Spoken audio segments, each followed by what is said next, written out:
হ্যাঁ গো দীপা, এই যে বললাম যে অনেকদিন থেকে তো ব্লগ ট্লগ দাও না, আজকে একটু ব্লগ ভিডিও করো। তো কী আর করবো, ক্যামেরা যেহেতু অন করে ফেলছো তো সবাইকে গুড মর্নিং। আর আজকে হচ্ছে কিন্তু চৈত্র মাসের সংক্রান্তি। আজকের দিনটি খুবই স্পেশাল আমাদের, তাই না? আজকের দিনে অনেক কিছু খাওয়া হয়, শাকসবজি আমাদের বাঙালিদের। বাঙালিদের। হুম। তো অনেকদিন থেকে ব্লগ শেয়ার করা হচ্ছে না, এখন থেকে শুরু করলাম। এখন দেখো ব্লগটা কাজ করছি, পরে কথা হবে, ঠিক আছে? আর কাজের ফাঁকে ফাঁকে তো হবেই। চালু হয়ে গেল।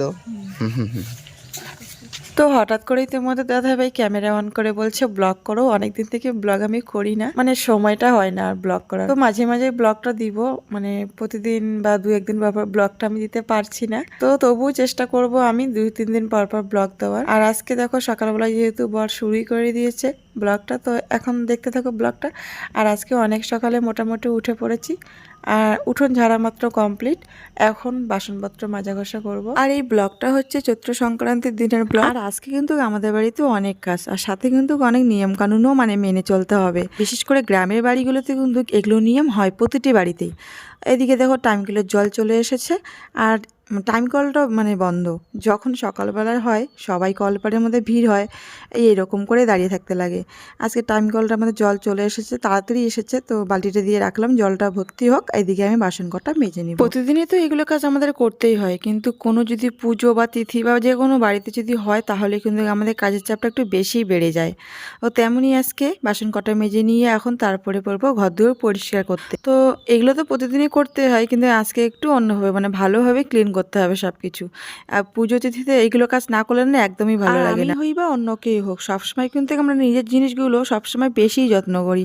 যে কোনো জিনিসই হোক না কেন, নিজের জিনিসটার আমাদের সবসময় বেশি যত্ন করতে হয় বা যত্ন থাকে। আর একার জিনিসও সবসময় পরিষ্কার পরিচ্ছন্নই থাকে। একার আমি ব্যবহার করব, আমি পরিষ্কার করে রাখবো। আর সবার হলে কিন্তু তখন ওইটাই হিংসায় পরিণত হয়ে যায়।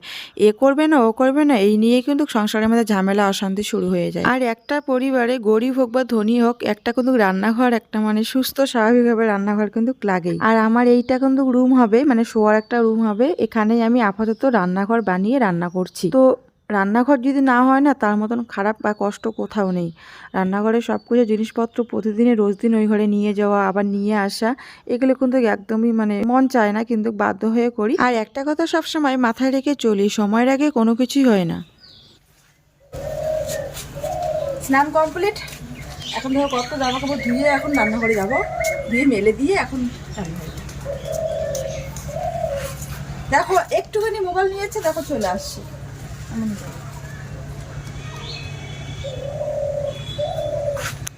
মাথাটা ভিজে আছে, দেখো কি পরিস্থিতি বিছানার।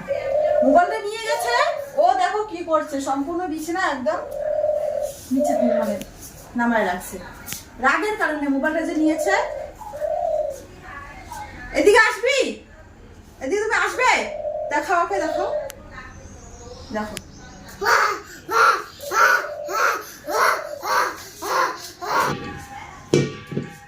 তুমি ছেলের বাবা, তুমি ঘর পরিষ্কার করো। আমি বাইরেটা করে আসলাম, আর আমার শরীর চলতেছে না, আমি রান্না করে যাবো, তুমি ঘরটা পরিষ্কার করে নাও, বিছানাটা।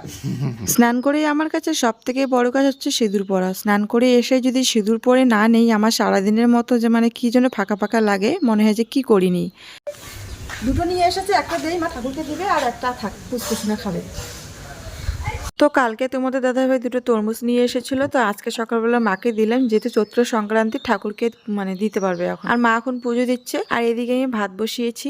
আর দেখো আমি এই গামলাটার মধ্যে কিন্তু রোজ দিন ভাত বসাই। আর আমার দেখো পিচ্ছি এসে কি করছে আমার সাথে, গরম ভাতের মার পাশ আছে, কিন্তু ও এসে দুষ্টামি শুরু করে দিয়েছে। কতই বা মারি, আর ছেলেকে যেটা বারণ করবো সেটাই ও করবে। দেখো কতবার বলছি বাবা গরম ভাতের মার। এখানে দেখো রসুন আছে, পেঁয়াজ আছে, আর যে কি এটা বলে নরসিংহের পাতা, নরসিংহের পাতা আছে, আর বিষ ঢেকিয়া যেটাকে বলি আমি, কি বলে সেটা জানি না, আমি বলি বিষ ঢেকিয়া।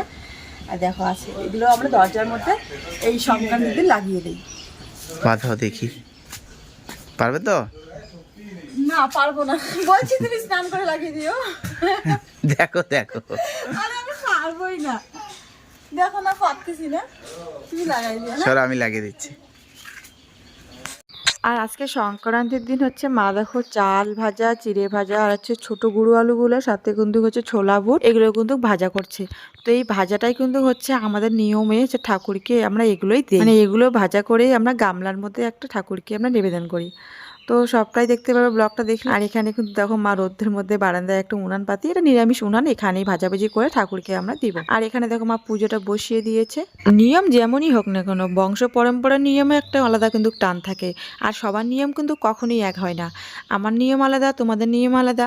আর এই থালার মধ্যে কিন্তু মানে আমরা আম কেটে দেই আর এখানে আদা কুচি দিয়ে দেই। আর এই নিয়মটা কিন্তু আমার বাবার বাড়িতেও রয়েছে। আর তোমাদের দাদা এদিকে স্নান করছে, আমি একটু তুলে দিলাম। আর এখানে দেখো আমার ছেলে খেলা করছে, কি সুন্দর করে এভাবে খেলা করলে কত মনটা ভালো লাগে। আমি কিন্তু রান্না বসিয়েছি। এই পুজোটা আমরাই করতে পারতাম, কিন্তু আমরা চাই যতদিন আমাদের শ্বশুর শাশুড়ি আছে তারাই এগুলো কাজ করুক। আর এগুলো বংশ পরম্পরার নিয়ম, গুরুজনদের কিন্তু ভালো মানায়। এই যে দেখো শাক দিয়ে ভাত খেতে বসেছে, তার সঙ্গে হচ্ছে আর সবজিটা কেমন হয়েছে বলো? ভালো হয়েছে। একটা নিরামিষ সবজি করেছি আর শাক। আর এখনো মধ্যে শুক্তো হয়নি, শুক্তোর মধ্যে অনেক কিছু লাগে, ডালের বড়ি লাগে, দুধ লাগে, তো সেগুলো কিছুই না, কিন্তু ওই রকম অনেকটা করেছি। কেমন হয়েছে সেটা বলো। ভালো হয়েছে। এখন ক্যামেরাতেই বলতেছো নাকি এমনিতেই বলতেছো? ভালো হয়েছে। হ্যাঁ, তারপরে সত্যি সত্যি ভালো হচ্ছে। ঠিক আছে, খাও। হ্যাঁ, আমি এদিকে চাটপাট করে কাজগুলো করে নিই। এখন শাক কিন্তু হয়নি, এখনো শাক দেখো আছে, অর্ধেক শাক হওয়া তোকে দিলাম।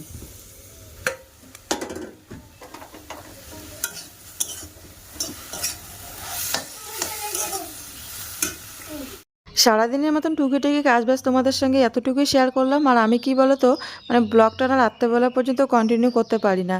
আমার ছেলেটা যে এতটাই দুষ্টু, মানে ওকে সামলাতে গিয়ে আমার শরীরটা যে এতটাই নাজেহাল হয়ে যায়, পরে না আর ইচ্ছাই করে না ভিডিও অন করি। ও প্রতিটা মায়েরা এরকমই হয়। তো বন্ধুরা, আজকে ব্লগটা এই পর্যন্ত। এখন বিকেলে কাপড় তুলছি, তো এখানেই টাটা, আবার দেখাবো নতুন কোনো ব্লগে।